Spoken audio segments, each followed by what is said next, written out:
Well, thank you all for coming. This is the third Vincent and Elinor Ostrom Memorial Lecture, and we're honored to have Ken Shepsle deliver the address. Ken will have some remarks about both of the Ostroms, whom he knew well. Ken is the George Markham Professor of Government at Harvard University. He's also the founding member of the Institute of Quantitative Social Science, where he has a position at Harvard. Ken just takes on more meaning now because of last week. Got his PhD at the University of North Carolina. Undergraduate. Undergraduate degree at the University of North Carolina. Of course, his PhD at the University of Rochester with Bill Riker. He's a member of the National Academy of Sciences and the American Academy of Arts and Sciences. That's maybe slightly above being a member of our external board of the Ostrom Workshop. But we're certainly pleased to have him on that board. He's been, I want to publicly thank him because he's been such a conscientious member of that. Ken's areas of research are informal political theory, congressional parliamentary politics, public policy, and political economy. I started counting them, but he's literally published scores of articles, scores as in 20, 40, 60, and 15 edited or authored books. I went down the list. My personal favorite was Ken's first book, The Giant Jigsaw Puzzle, which I still refer to. But it has now been surpassed by his forthcoming book, which I've had the pleasure to read. And the title of his address today, Rule Breaking and Political Imagination, forthcoming at University of Chicago Press. Ken, please.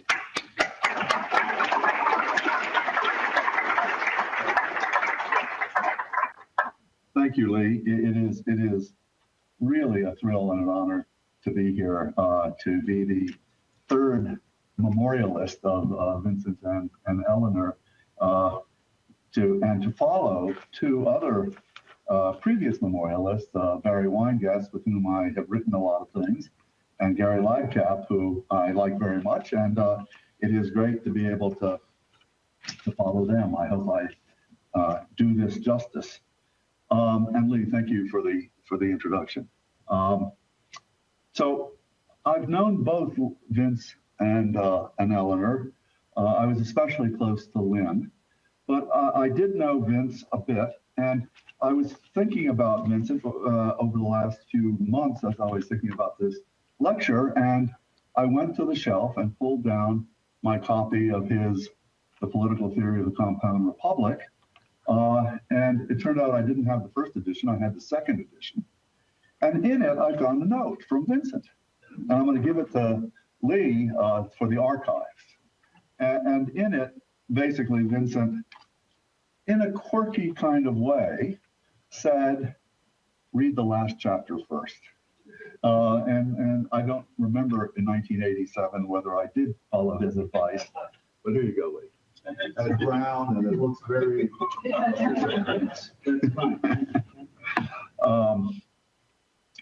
So Lynn, I've known for a long time. I used to teach at Washington University in St. Louis, and in the early 70s, Lynn was riding around in police cruisers in St. Louis County, another of her third world research sites. We really got to know each other then. I was a young pup, and she wasn't a whole lot older. I think she had just gotten tenure maybe here in Bloomington. And we really got to know each other somewhat later in the 1980s when both of us were together for 6 weeks at Bielefeld at the research center of the game theorist Reinhard Zelten.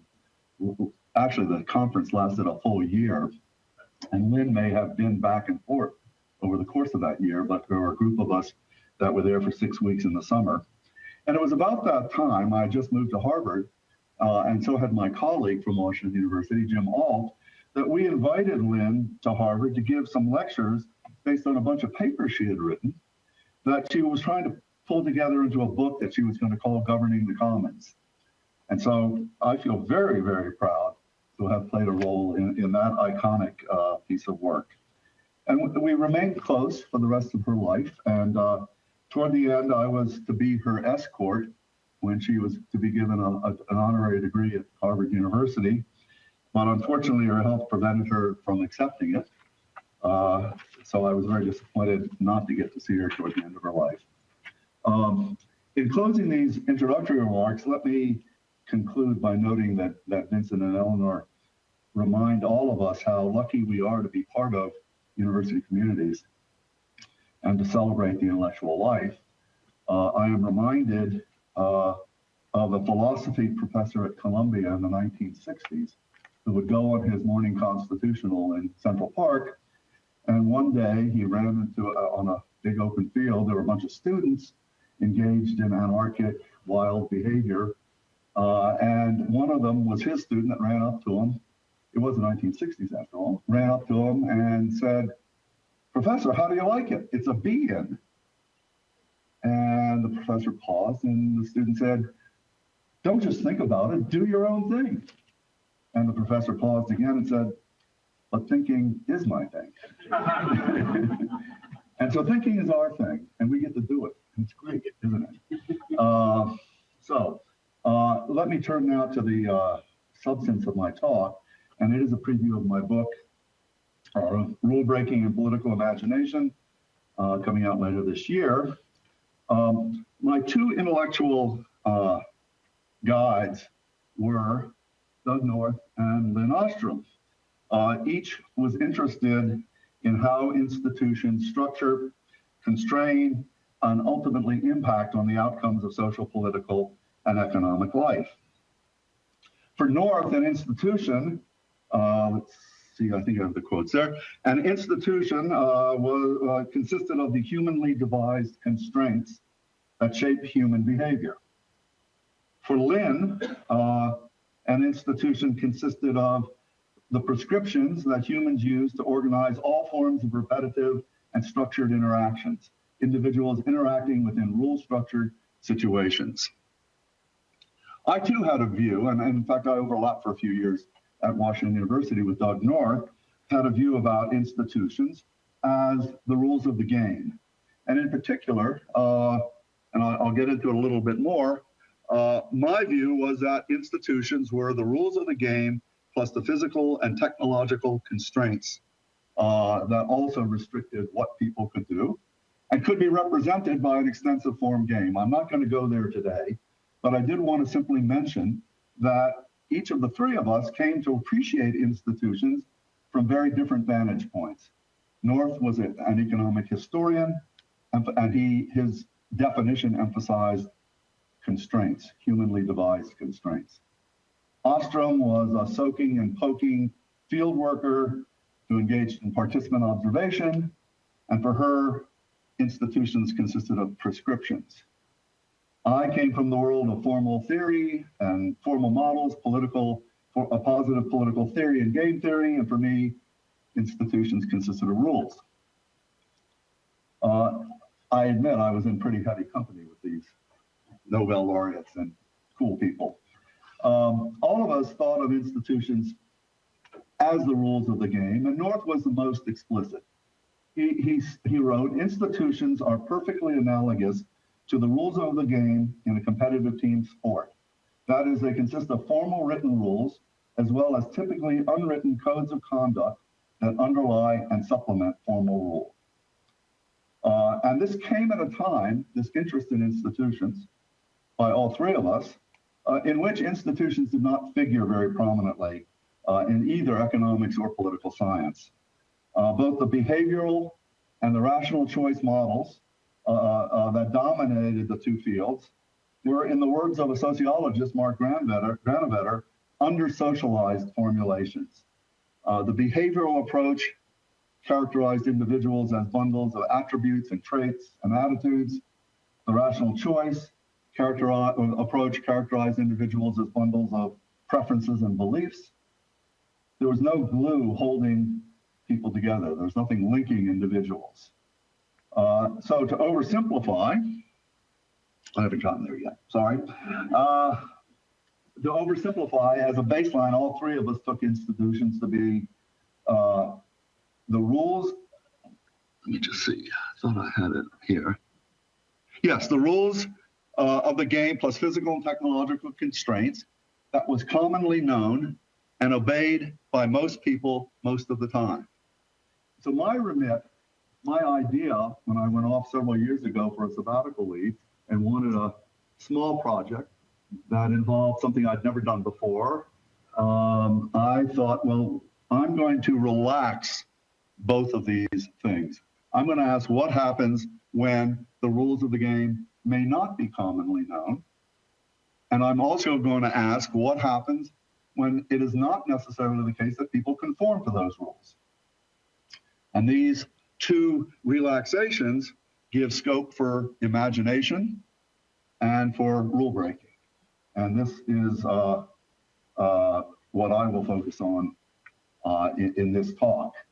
And the idea of relaxing common knowledge is that there are often individuals in an institution that know more about how to navigate that institution than others.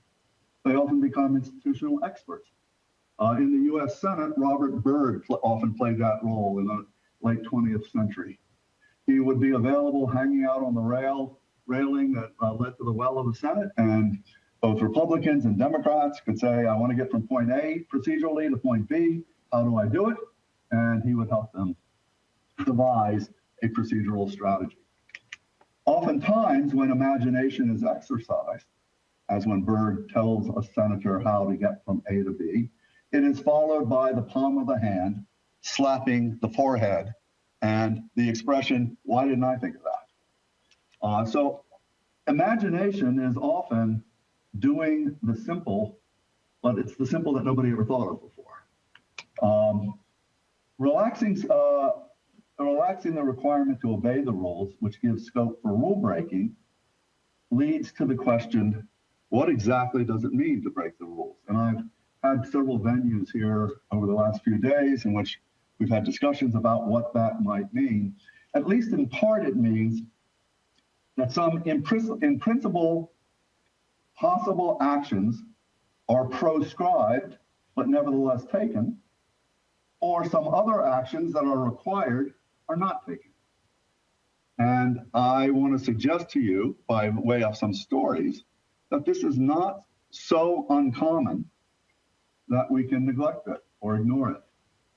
And in fact, the claim of my forthcoming book and the rest of this talk is that transgression and imagination undermine, or at least qualify, the constraining effects of institutions. Not completely, but institutions cannot be relied upon to eliminate either the bad or the clever. And that is not to say, and I want to underscore this, that is not to say that either North or Ostrom, Elinor, were oblivious to these possibilities. At least with regard to rule breaking, Lynn remarked, quote, breaking rules is an option that is always available to participants in an action situation, but associated with breaking rules is a risk of being monitored and sanctions. Similarly, Doug North had a whole chapter of one of his recent books on enforcement. Lynn and Doug were very shrewd in this understanding. But neither Lynn nor Doug wanted to do much more than note this possibility, emphasizing mainly that institutions constrain as long as enforcement is sufficient.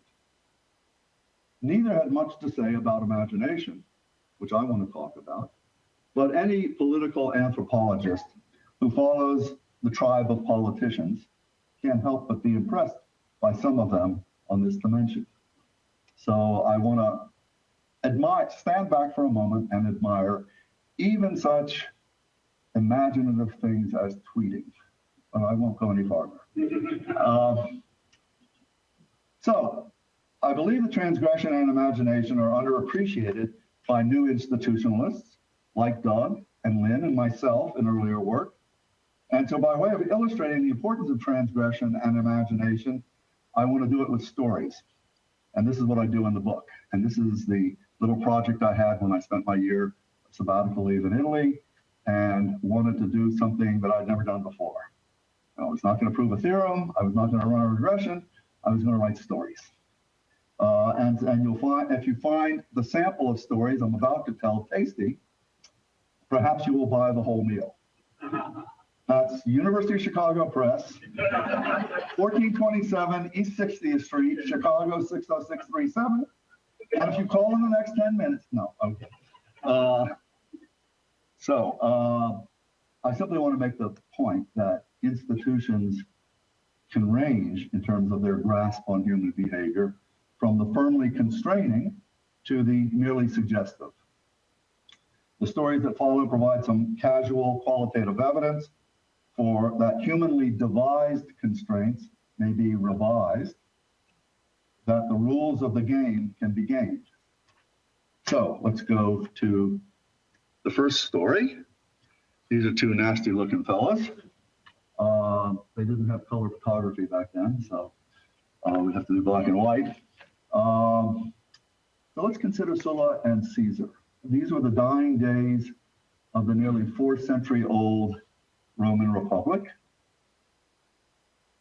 Sulla in 85 BC or thereabouts was a very significant general whose aspiration was to hunt down and rid the Roman regime of one of its worst enemies, King Mithridates of Pontus along the Baltic Sea. And he was constantly having to leave the field of battle to return to Rome to shore up his support for the war effort. Foreign policy was domestic policy in Rome. Military accomplishments were associated with the accumulation of wealth and therefore of domestic politics. The Senate was a pretty corrupt place by the 1st century BC, and Sulla grew impatient with senators and their lack of consistent support for his efforts. Caesar, some 40 years later, as I'll report in a moment, Sulla brought an army into the city of Rome, slaughtered tens of thousands of people, exiled many others, including the family of a young child named Julius Caesar.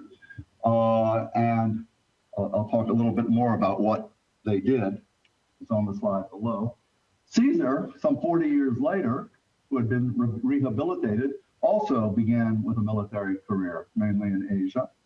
But he got more directly engaged in politics in Rome and went the political route, elected to or appointed to various official positions, served as consul, and afterwards became the governor of Gaul. That was very important because as governor of Gaul, he had immunity from prosecution from all the many illegal things he did while he had been consul. And the Senate threatened to relieve him of his duties. He didn't think that was such a good idea. He marched an army across the Rubicon. The die was cast, and into the city of Rome he went. So each of these guys violated the rule against marching an army into the city. This was a norm that had been observed for many centuries. You bivouacked armies in the hills above the city gates. They served solo as consul, the chief executive, violating the dual executive provision of the Roman Constitution. They illegally revised the Constitution while serving as dictator. A side note for many may already know this, but a dictator was an official capacity in the Roman, the world of Rome, when a crisis was at hand, an insurrection, an invasion, a food shortage, a water shortage, a plague. The Senate appointed an individual as dictator, suspended constitutional rights and privileges for 6 months, let the dictator get on with solving the problem. The dictator then returned the authority to the Senate. During that period when they were dictator, they were not allowed to fiddle with the Constitution. Both Sulla and Caesar did. They might well have claimed to be responding to institutional violations themselves. The Senate was, after all, corrupt. They did have grand aspirations for the Roman regime. But as Machiavelli noted in the Discourses, if a usage is established of breaking institutions for good objectives, then under that pretext, they will be broken for evil ones. So Sulla and Caesar doomed the Republic by fracturing its rules, especially those established to check authority. That's the first story. Let me go to a second story. These are two handsome fellows. Thomas Brackett Reed, Speaker of the House of Representatives in the late 19th century, mostly during the 1890s, and resigned in 1898 over the Spanish-American War and its differences with his Republican President McKinley. Sir Henry Brand was the Speaker of the UK House of Commons about a decade earlier than Reed. So what did these two people do, and how does it fit the story? Thomas Reed was a partisan leader. The Speaker of the House was a partisan leader. He represented his party and saw his work as prosecuting the agenda of his party. In 1890, this was complicated by the fact that his majority consisted of three people.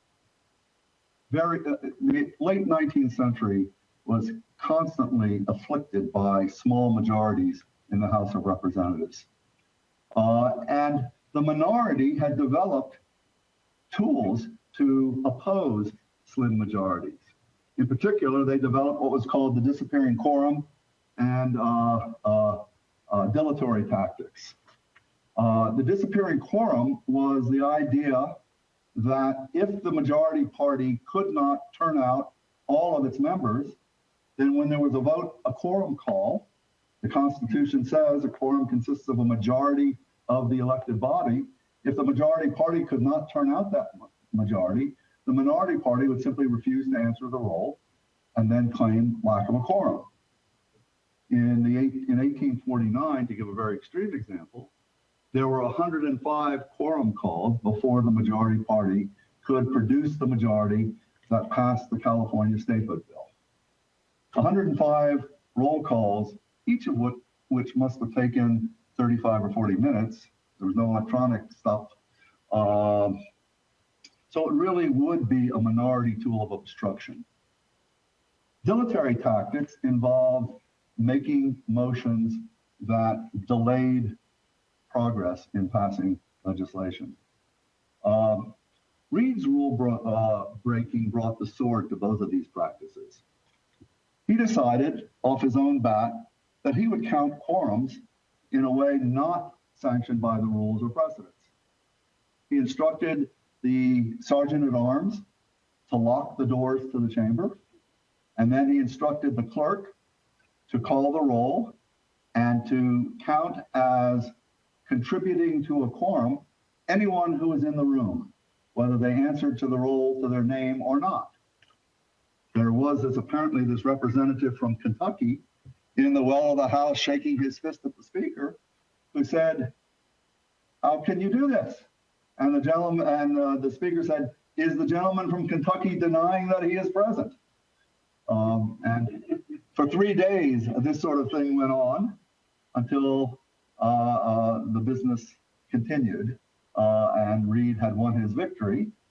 He also decided, again off his own bat, to exercise discretion in recognizing people on the floor of the House that had not been granted by the rules. The rules of the House gave the Speaker no discretion whatsoever when a single person rose and sought the floor. He had to recognize. His only discretion was when more than one person sought recognition, in which case the Speaker had the discretion to choose among them. He could not do what Reed did, which was when a minority member looking to obstruct rose, sought recognition, Reed would ask, "For what purpose does the gentleman rise?" And if Reed judged that it was dilatory, he wouldn't recognize. Again, to be a fly on the wall during these days. A few weeks later, the slim majority passed a new body of rules, which to this day are known as the Reed Rules, which ex post granted the Speaker of the House the powers that Reed illegally ex ante had seized. Henry Brand was the Speaker of the House of Commons, and the speakership of that body is very different than in the House of Representatives. The Speaker of the House of Commons is not a partisan leader. He is a presiding officer, an umpire. He calls the balls and strikes.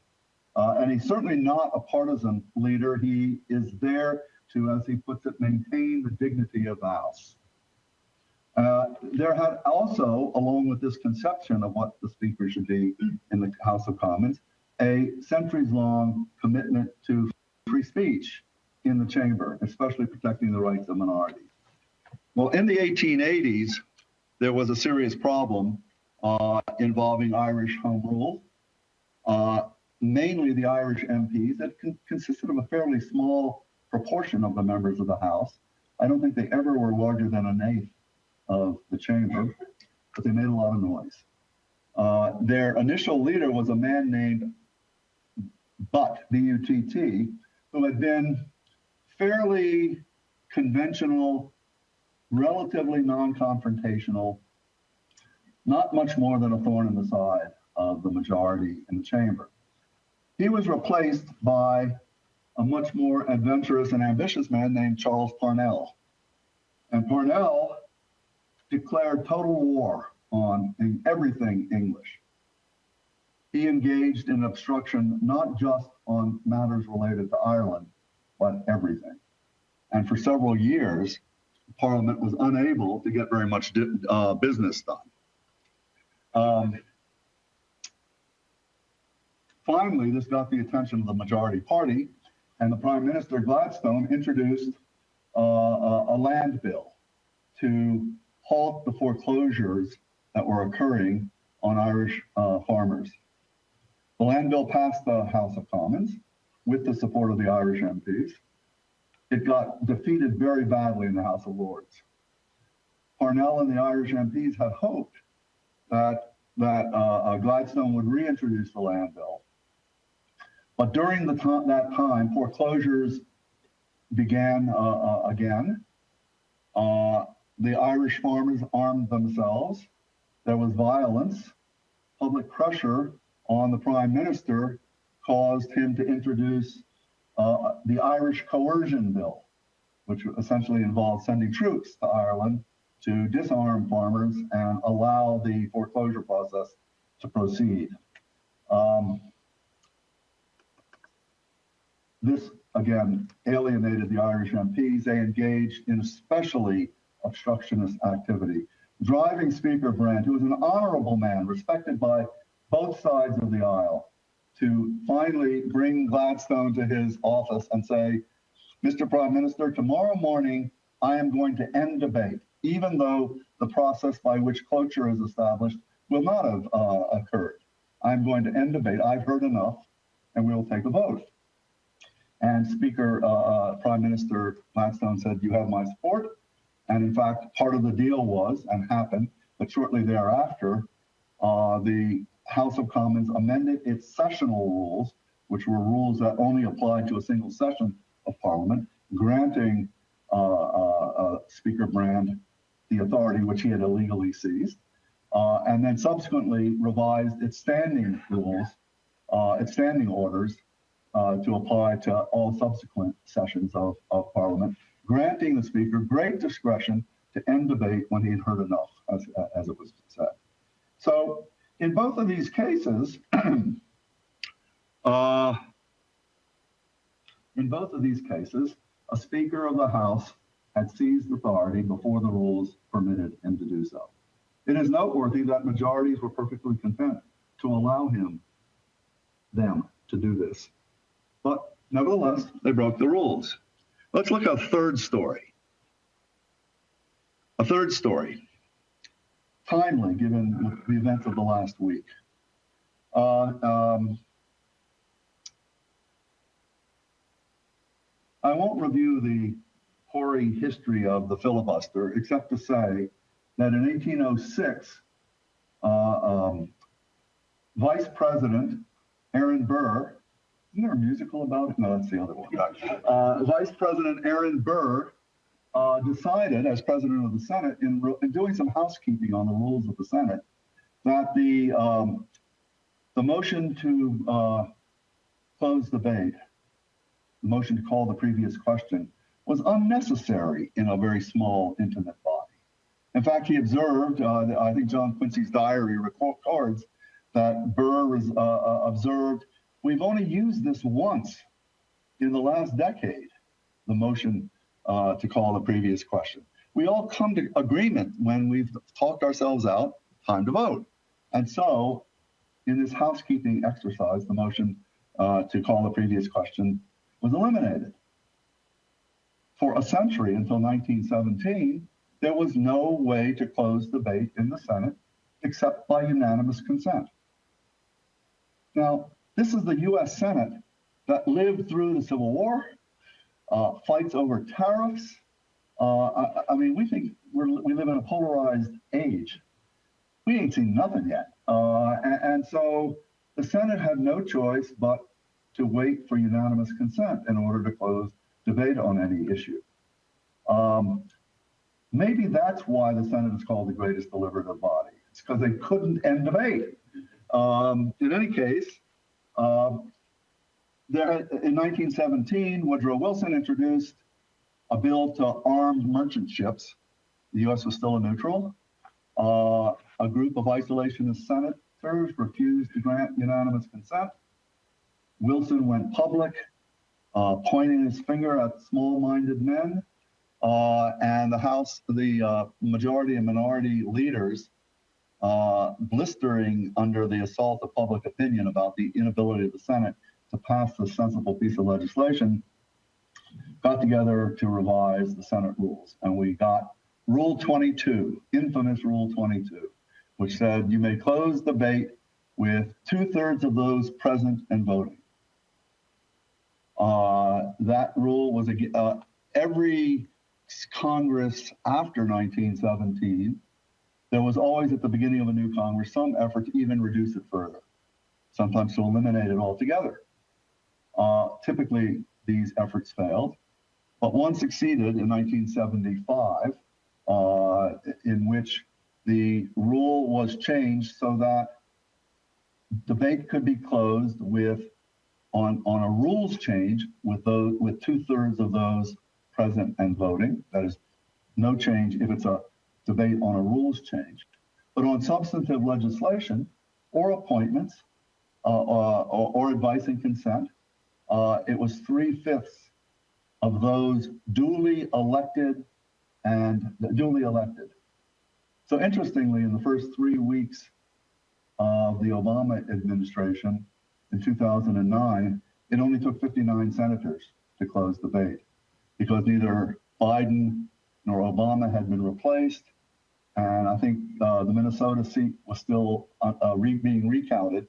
So there were only 97 senators duly elected and sworn, and it only took 59.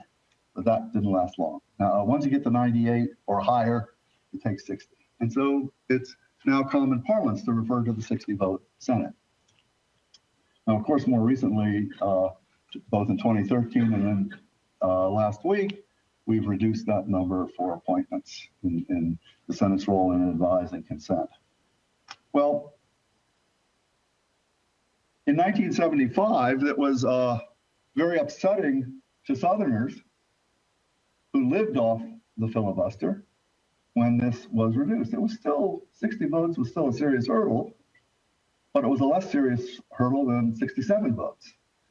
And one senator, James Allen of Alabama, this is a good example of somebody whose imagination you can admire, whether you approve of his objectives or not, came up with an idea that even after cloture was voted, it was still necessary for the Senate to complete any remaining business. So if there had been amendments introduced to a bill that hadn't been taken up yet when cloture was voted, you couldn't go to a vote on final passage until you dealt with these amendments. So Allen and I'll call them his Confederates, arranged when cloture was imminent to introduce hundreds of amendments, each of which had to be taken up, each of which could have been filibustered. And Allen, like Parnell, nearly a century earlier, shut down the Senate. It was brilliant. It was really, really brilliant. He didn't break a rule. Rule 22 did not prohibit him from doing what he was doing. He saw something that others failed to see.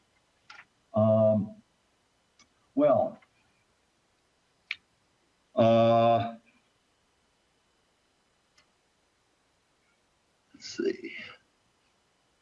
The newly installed majority leader, Robert Byrd, we had color photography by this time.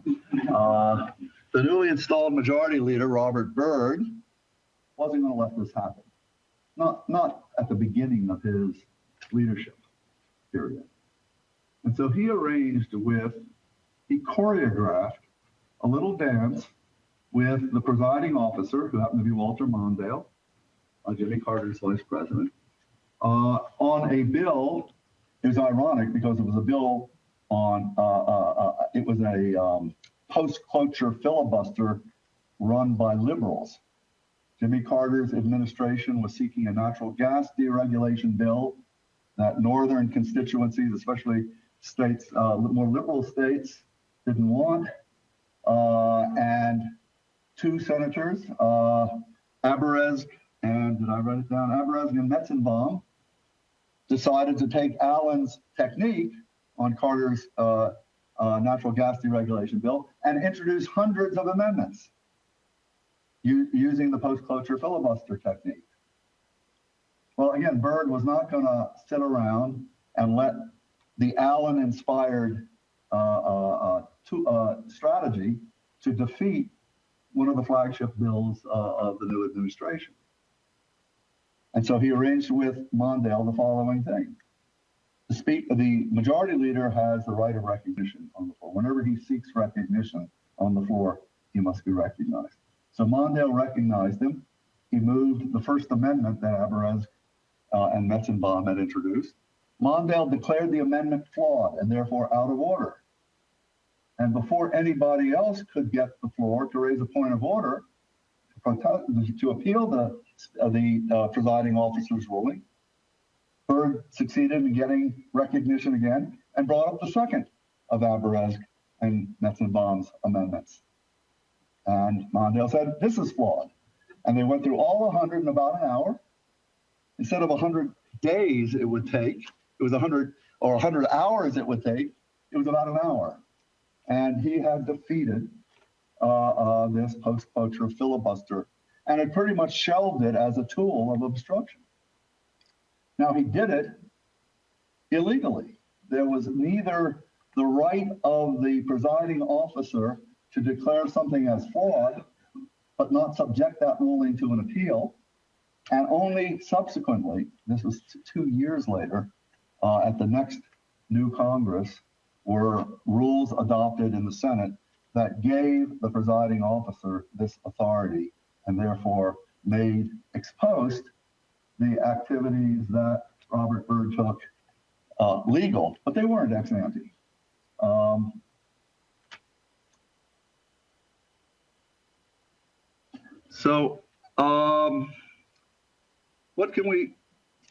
What can we judge or infer from all of this? Well, rule breaking and imagination. The first two stories that I told, Sulla and Caesar, Brand and Reed, and a little bit of the third display rule breaking.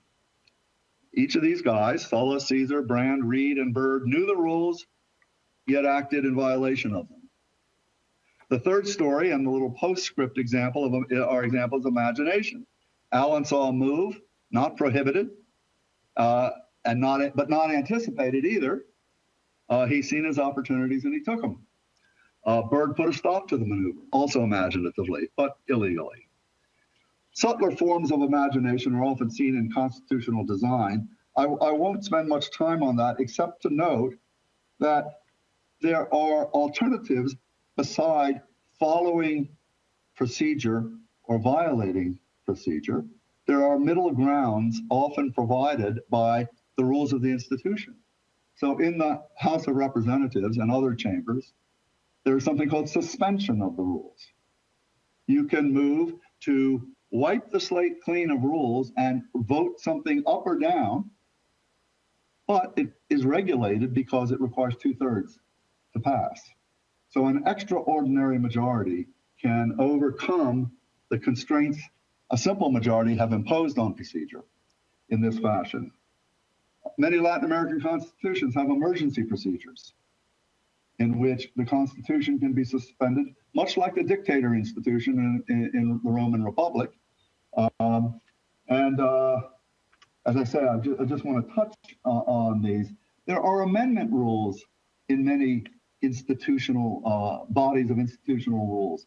The U.S. Constitution has Article 5 that suggests several ways to amend the Constitution. Rule 22 that we've just talked about in the U.S. Senate says how the rules of the U.S. Senate can be changed.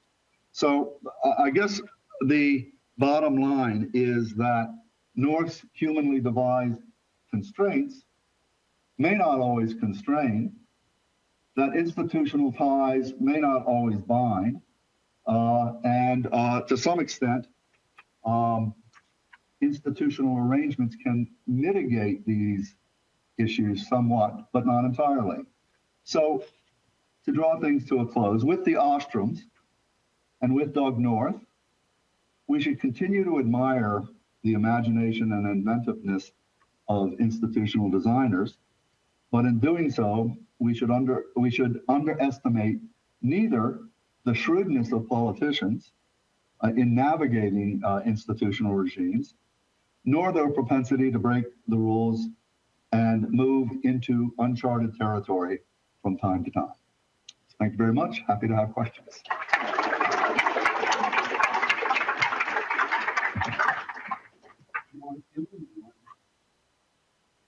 Shout them out. I look forward to reading the book, and thanks for telling us where to find it. I wonder whether either in the book or in future work, you're looking at another explanation for institutional change.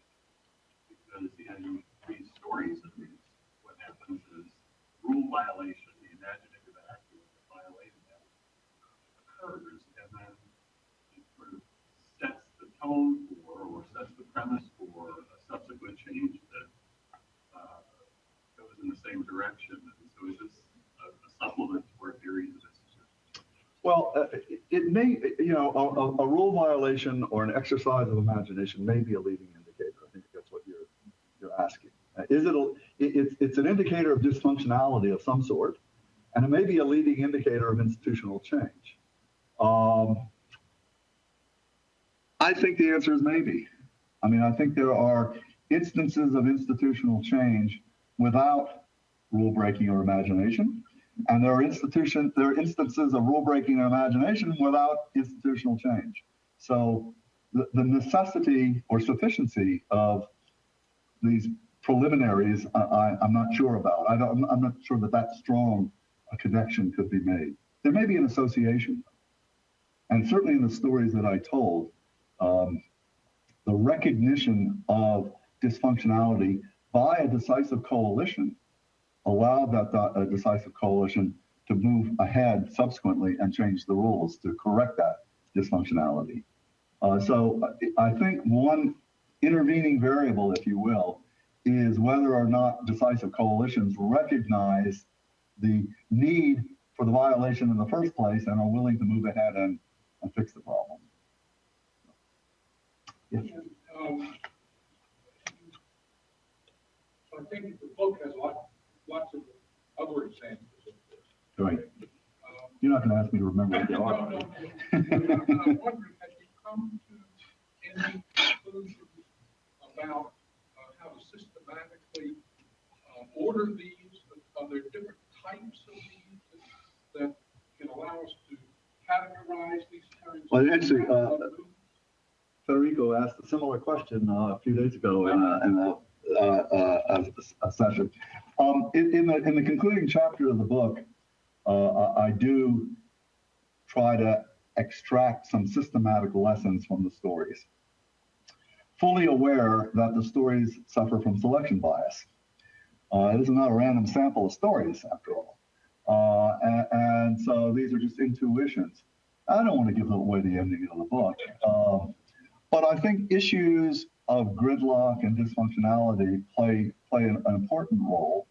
Issues of petty rule breaking, I think, sets the stage for larger instances of that. So petty corruption, as was the case in the Roman Republic in the Senate, led to somebody kind of wringing his hands and saying enough, and taking the law into his own hands.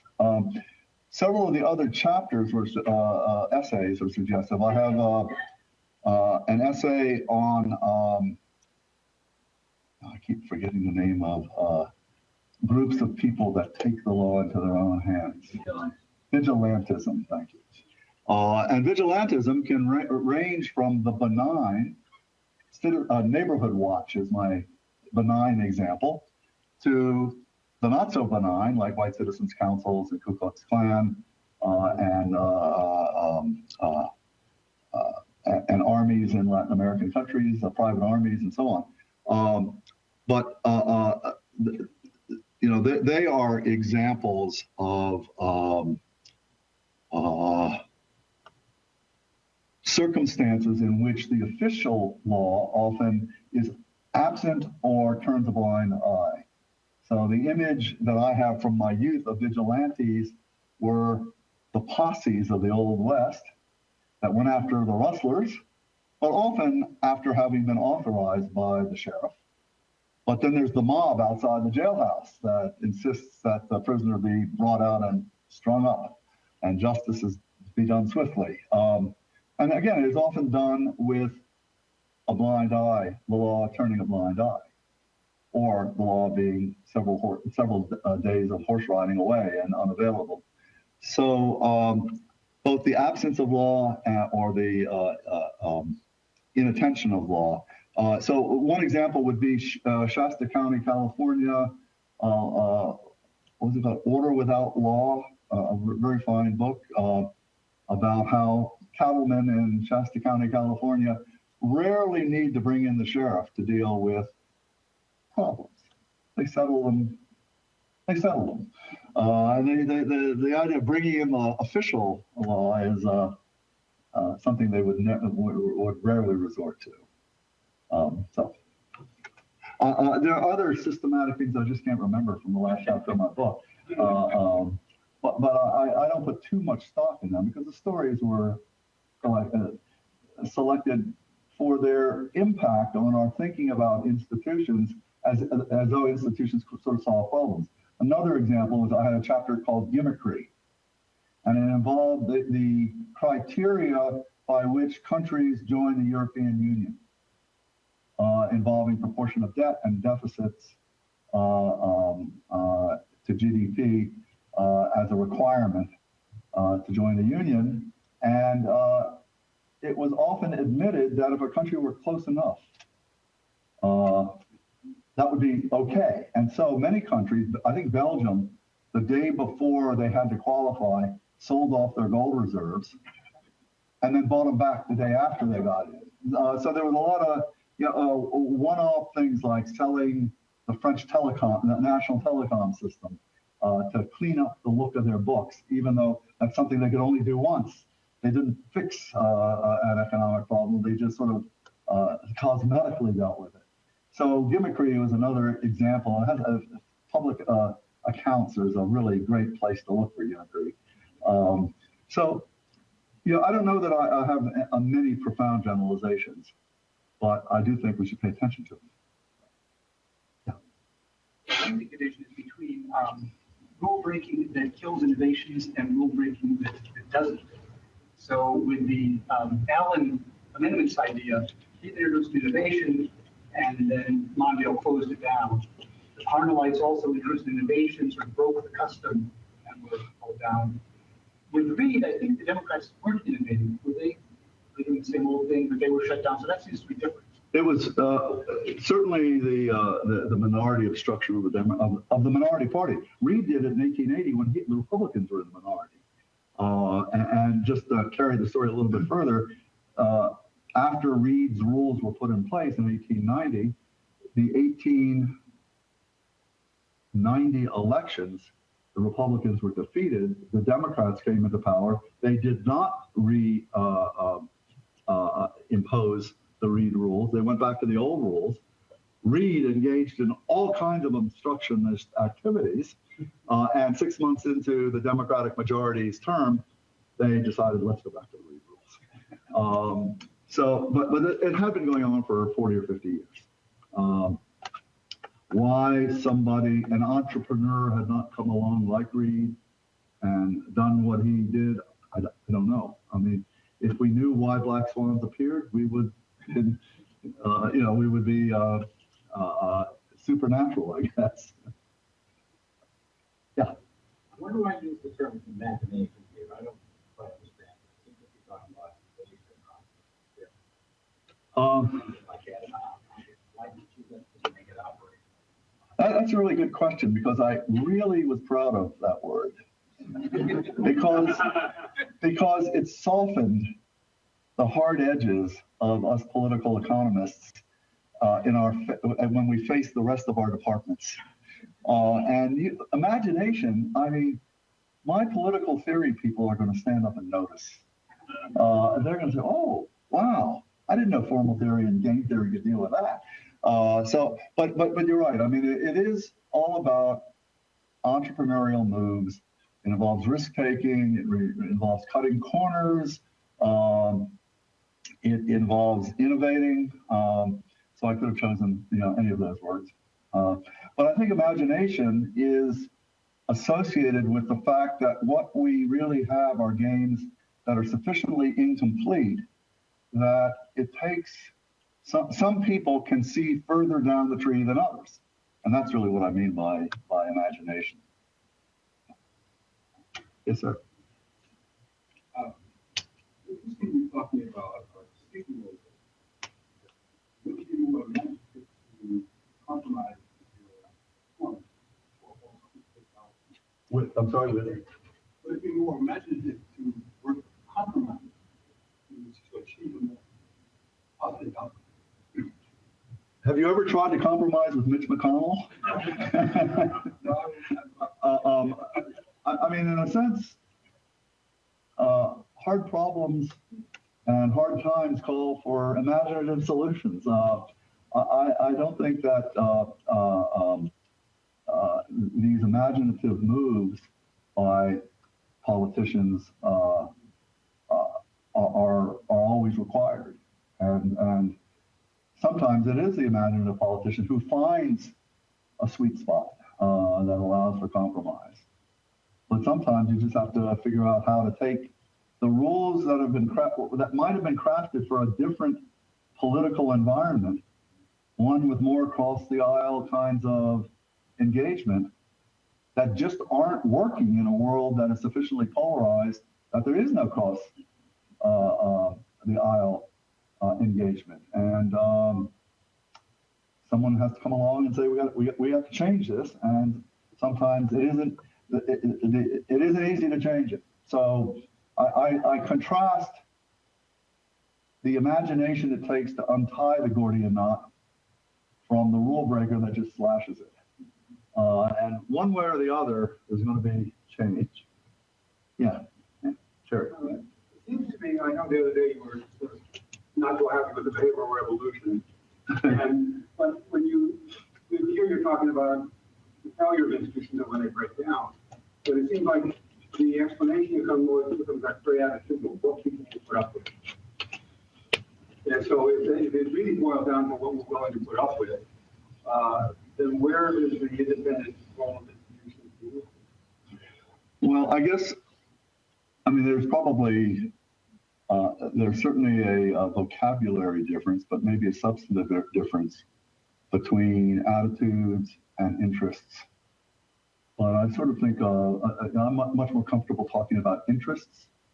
And as I say, that may just be labels. And so I'm cool with the behavioralists. I was on his National Science Foundation committee, so we go back a long way.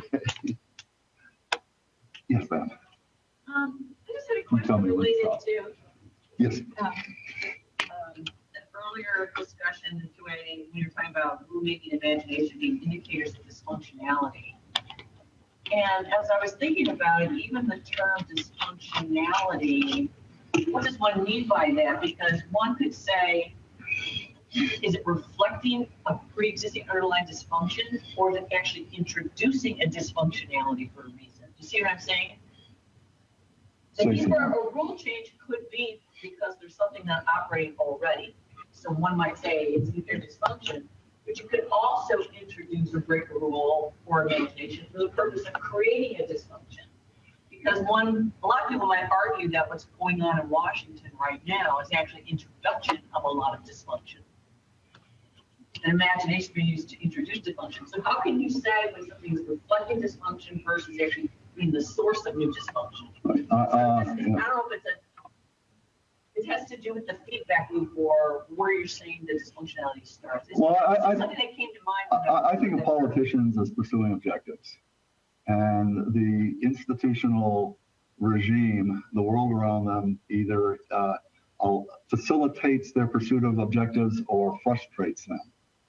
And the latter they regard as dysfunctional for their purposes. And if they have sufficient authority, if they constitute a decisive coalition, they can move ahead and change things, sometimes legally, sometimes illegally. But I think it's confronting a circumstance in which they don't have a legal route or a rule-following route to achieve their objectives, or it's too costly to go that route. route. I'm suggesting is dysfunction itself is Bad word.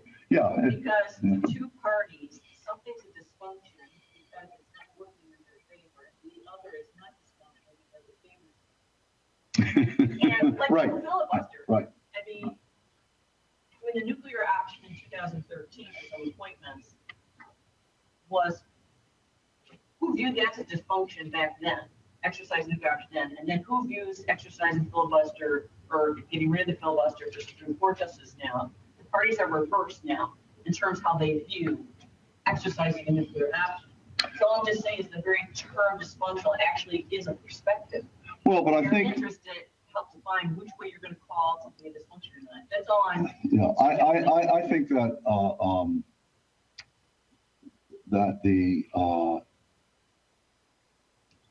a common view from outside of the conflict would say that the system isn't working, and the system isn't working the way it had been working. Majorities could work their will in the U.S. Senate in the past. Rarely would there be would a side revert to the filibuster. And in fact, pretty much racial issues were the only things that were filibustered throughout the 19th century when they had to achieve unanimous consent. The idea that, the regions, the sections of the country were at each other's throats on the tariff, on slavery, and yet the Senate could still operate by unanimous consent.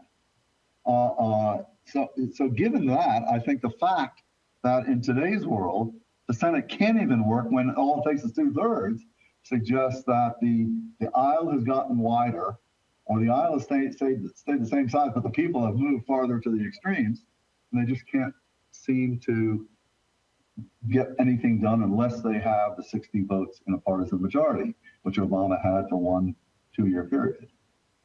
I think I saw another question right here. Next to me. Hi, do you think that some of the cases of rule breaking might be cases of institutional conflict, and that rather than a rule is being broken because it's institutional, then other rules can't be broken? My go-to case comes from the US Parliamentary investigation, and the president of the Congress parties in campaign, steamrolled one country despite the fact that it's breaking consensus rules. And it was smile and fun. And it was? It was smile and fun. It resulted in effective change. And it seems that that was a case where consensus rulemaking was the institution in place, but there was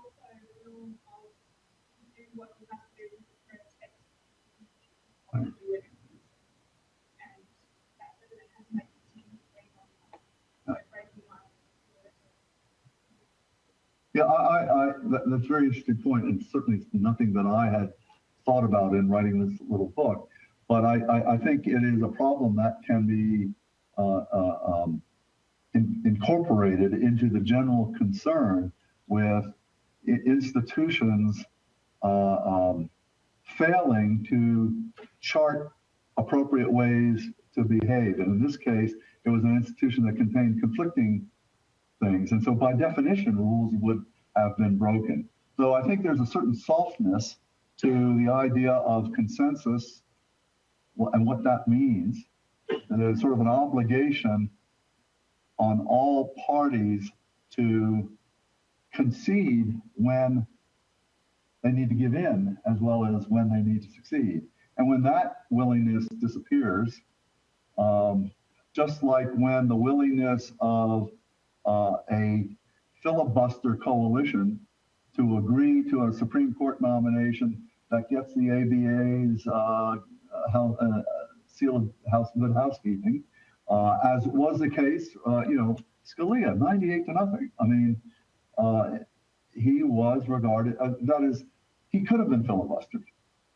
He clearly offended the jurisprudential preferences of more than a third of the Senate, but he was regarded as competent to serve, and the president was regarded as having that authority to appoint and privilege to appoint somebody who was competent to serve. When that breaks down, then it seems to me you are creating circumstances in which rules or practices get pitted against one another.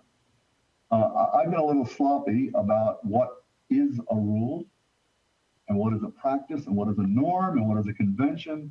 I've been loose about those, but that's for the next book. One final question, saw you with your hand up. Yeah, so it seems like a very interesting thought project, and you focused on the entrepreneur, the innovator, the imaginative one. But I'm sitting here thinking about this, and I guess it goes back to this perspective question a little bit, but what are the after effects, right? So why not more attention to the body that supports the person who has the imagination? Like, maybe you can find cases where there's this person who is imaginative, right? They try and put forth this new rule, they try and break the old rules, right? But the body doesn't support it, right? Maybe there's they see some sort of pernicious effects on the horizon, right? Because it seems as you're going through this, there is kind of inherent to what you're saying, kind of a positive tinge to what you're saying. Yeah, that's the selection bias of the stories I picked. Right. But I think it's a very good point. And that's why I didn't distinguish much between a norm and a rule. And I didn't talk much about enforcement, the mechanisms of enforcement, because I think an agent, when he has or she has an opportunity to make a move, and there are some approved of things that he or she can do, and there are some things that are physically possible to do, but aren't part of the rules of the game, as it were. Any of those things, both the rule following actions and the rule breaking actions, have consequences. And the individual is calculating, what am I going to do? And many people, because of the enforcement and punishment for going outside the rules, choose to obey the rules, choose to follow the rules, internalize those things, even have attitudes, Jerry, about those things. But I don't think that the fact that there may be enforcement or punishment for breaking the rules is any different than there may be costly consequences to doing something that is consistent with the rules. There are benefits, there are costs. You add them up and you do what you think is best at the time. That is a little bit reductionist. I can live with it, but many of you can't. And I think I would want to think a lot harder about why I might be able to move away from so reductionist an idea and give some weight to the longer term, the horizon, that people are not only acting contemporaneously and toting up benefits and costs, but they're sort of doing a present value calculation of the longer term. Okay. Before we adjourn to the reception, before we thank Ken, I just want to say I'm sure that Vincent and Lynn would enthusiastically approve of the address, and I hope they streamed in for this event. If not, it's archived up there. But please thank you.